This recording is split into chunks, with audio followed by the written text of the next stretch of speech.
Hello friends, welcome to counter talk classics. இன்றைக்கி நம்ம சமையல் மேடையில் ஒரு ஹெல்த்தியான ரெசிபி தான் செய்ய போகிறோம். இது நம்ம சுட சுட சாதத்துக்கூட வச்சு சாப்பிடும்போது அவ்வளோ அருமையாக இருக்கும். இதில் நிறைய ஹெல்த் பெனிஃபிட்ஸ் இருக்குது, எல்லாத்துக்குமே தெரியும். நம்ம ஃப்ரெஷ் ஃபிஷ்ஷு விட இந்த கருவாடு நம்ம சாப்பிடும்போது நிறைய பெனிஃபிட்ஸ் இருக்குது.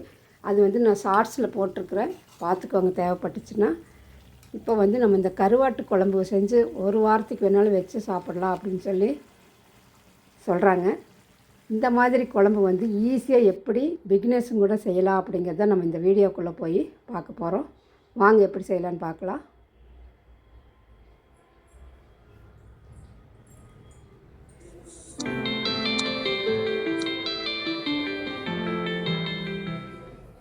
இந்த குழம்பு வைக்கிறதுக்கு நான் 100 கிராம் தான் எடுத்துருக்கிறேன். 100 கிராம்லேயே 300 கலோரிஸ் இருக்குது அப்படின்னு சொல்லி சொல்கிறாங்க. இந்த ஃபிஷ் 300 கிராம்ஸ் தான் நான் எடுத்து வச்சுக்கிறேன். இது நல்லா சூடாக கொதிக்கக்கூடிய தண்ணி நம்ம இதில் ஊற்றி, தண்ணி நல்லா கை பொறுக்கிற சூடு அல்லது வாமாக வர்ற வரையிலும் நம்ம விட்டுறணும். இப்போ பாருங்கள், தண்ணி கொதிச்சிட்ருக்கு. இந்த தண்ணி எடுத்து நம்ம ஊற்றி அப்படியே ஓப்பன்லேயே வச்சிடலாம்.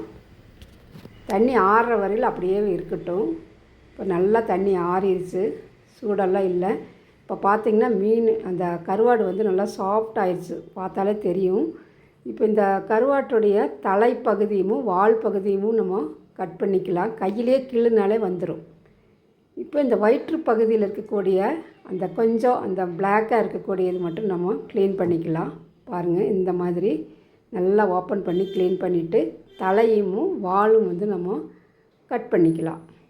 கையிலே இந்த மாதிரி கிள்ளுனாலே வந்துடும். வால் ரொம்ப அதிகமாக கட் பண்ண வேண்டியதில்லை. ஓரத்தில் இருக்கக்கூடிய அந்த வால் பகுதி மட்டும் கொஞ்சம் கட் பண்ணால் போதும். இந்த தலைப்பகுதி ஃபுல்லாகவே கட் பண்ணி எடுத்துடலாம். இப்போ வயிற்று பகுதி இந்த மாதிரி நல்லா சுத்தப்படுத்தி இந்த மாதிரி ஓப்பன் பண்ணி தண்ணி 2 தடவை 3 தடவை தண்ணி ஊற்றி நல்லா அலசி எடுத்துட்டோம்னா தான் அதில் இருக்கக்கூடிய உப்பு நம்மளுக்கு வந்துடும். அதில் உப்புத்தன்மை உப்பு போட்டு வைக்கிறதுனால உப்பு அதிகமாக இருக்கும். அதனால் உப்பு இல்லாமல் நம்ம சுத்தமாக கழுவி எடுத்துக்கணும். இந்த மாதிரி ஓப்பன் பண்ணியே அதில் வயிற்று பகுதி நம்ம சுத்தப்படுத்திக்கலாம். பிகினர்ஸ்க்காக தான் நான் இவ்வளோ நேரம் காட்டிகிட்ருக்கிறேன். இந்த மாதிரி நல்லா அலசி சுத்தமான தண்ணியில் ஒரு 3 டைம்ஸ் அல்லது 4 டைம்ஸ் நம்ம அலசி எடுத்துக்கலாம். பார்த்திங்கனாலே தெரியும் உங்களுக்கு எவ்வளோ நல்லா க்ளீன் பண்ணி எடுத்து வச்சுக்கிறேன்ட்டு. தண்ணி எவ்வளோ சுத்தமாக இருக்குது. இந்த மாதிரி சுத்தமாக ஆன பிறகு தான் நம்ம யூஸ் பண்ணணும். இப்போ தண்ணி இல்லாமல் நல்லா வடிகட்டி எடுத்து வச்சுக்கலாம். உள்ள வயிற்று பகுதியில் இருக்கக்கூடிய அந்த கருப்பாக இருக்கக்கூடியது எல்லாமே நம்ம சுத்தப்படுத்தி எடுத்தாச்சு. பாருங்கள், உங்களுக்கு பார்த்தாலே தெரியும் நல்லா க்ளீன் பண்ணியாச்சு. இப்போ இது வேறு ஒரு பவுலுக்கு நம்ம ட்ரான்ஸ்ஃபர் பண்ணி வச்சுக்கலாம். இந்த மாதிரி சுத்தப்படுத்தி செய்யும்போது தான் டேஸ்ட்டும் நல்லாயிருக்கும், சாப்பிட்றதுக்கும் நம்மளுக்கு ஒரு இன்ட்ரெஸ்ட்டாக இருக்கும். பாருங்கள், உங்களுக்கே தெரியுது நல்லா சுத்தப்படுத்தியாச்சு. இந்த தலைப்பகுதி, வால் பகுதி, வயிற்று பகுதி இந்த 3மே சுத்தப்படுத்தினாலே குழம்பு வச்சாச்சுன்னு அர்த்தம். ஆனால் இது பொறுமை வேணும் சுத்தப்படுத்துறதுக்கு. டிவி பார்த்துட்டே ஜாலியாக இந்த மாதிரி சுத்தப்படுத்தி எடுத்து வச்சுக்கலாம். இப்போ வாங்க, இதுக்கு தாளிப்புக்கு ஒரு அடிகனமான ஒரு கடாய் வச்சுக்கிறேன். அதில் ஒரு 2 ஸ்பூன் அளவுக்கு எண்ணெய் ஊற்றிட்டேன். எண்ணெய் நல்லா சூடான பிறகு கடுகு, உளுந்தம்பருப்பு, வெந்தயம் சேர்த்துக்கலாம்.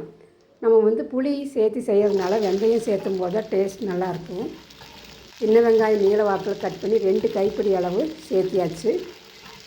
அதே மாதிரி ஒரு 10 பல் பூண்டு நல்லா இடிச்சிட்டு சேர்த்தும் போது தான் அந்த பூண்டுடைய வாசனை நல்லாயிருக்கும். பூண்டும் வெங்காயத்துக்கூடயே சேர்த்து நல்லா வதக்கி விட்டுடலாம். பூண்டு வெங்காயம் நல்லா வதங்கின பிறகு ஒரு மீடியம் சைஸ் தக்காளி இதில் சேர்த்துக்கலாம். நம்ம புளி கரைசலும் சேர்த்துவோம், அதனால் ஒரே ஒரு தக்காளி மட்டும் சேர்த்துக்கலாம். தக்காளி சேர்க்கும் போது கிரேவி நல்லா திக்காகும். தக்காளி நல்லா வதங்கட்டும். தக்காளி வதங்குறதுக்காக நம்ம உப்பு சேர்த்துக்கலாம். கிரேவிக்கு தேவையான அளவு உப்பு சேர்த்துக்கலாம். ஆனால் நம்ம க்ளீன் பண்ணி வச்சுக்கிறோம், அதனால் அந்த கருவாட்டில் உப்பு இருக்காது. இப்போ தக்காளி நல்லா தொக்கு பதத்துக்கு நல்லா வதங்கி வரட்டும். உப்பு சேர்த்துனதுனால இந்த அளவுக்கு சீக்கிரமாக வதங்கி வந்துச்சு. பாருங்கள், அந்த பூண்டு நல்லா வதங்கிடுச்சு. இடிகளில் இடித்து போட்டதுனால நல்லா சாஃப்ட் ஆகிடுச்சு. பாருங்கள், நல்லா எண்ணெயிலே நல்லா வதங்கி வந்துருச்சு. இந்த ஸ்டேஜில் நம்ம வந்து ஒரு பிஞ்ச் வந்து மஞ்சத்தூள் சேர்த்திட்டு 2 ஸ்பூன் வந்து தனியாத்தூள், 1 ஸ்பூன் காரத்துக்கு தேவையான அளவு தனி மிளகாத்தூள் சேர்த்திக்கிறேன். உங்களுக்கு காரம் எவ்வளோ வேணுமோ அந்த அளவுக்கு வந்து நீங்கள் சேர்த்திக்கோங்க. அந்த எண்ணெயிலே வெங்காயம் தக்காளி கூடவே இந்த மசாலாவை எல்லாமே சேர்த்து நல்லா வதக்கி விட்டுறலாம். பச்சை வாசனை போன பிறகு நம்ம சின்ன லெமன் சைஸ் வந்து புளி கரைச்சி எடுத்து வச்சுக்கிறேன். அந்த புளி கரைசலும் ஊற்றிக்கலாம். ஊற்றிட்டு புளிக்கரைசலுடைய பச்சை வாசனை போகிற வரையிலும் அந்த வெங்காயம் தக்காளி பூண்டு இதிலையே நல்லா வதக்கி விட்டுடலாம். எண்ணெயிலே வதங்கும் போது பச்சை வாசனை வந்து சீக்கிரம் வந்து போயிடும். நம்ம தண்ணி ஊற்றி வதக்கணும்னா டைம் எடுக்கும்.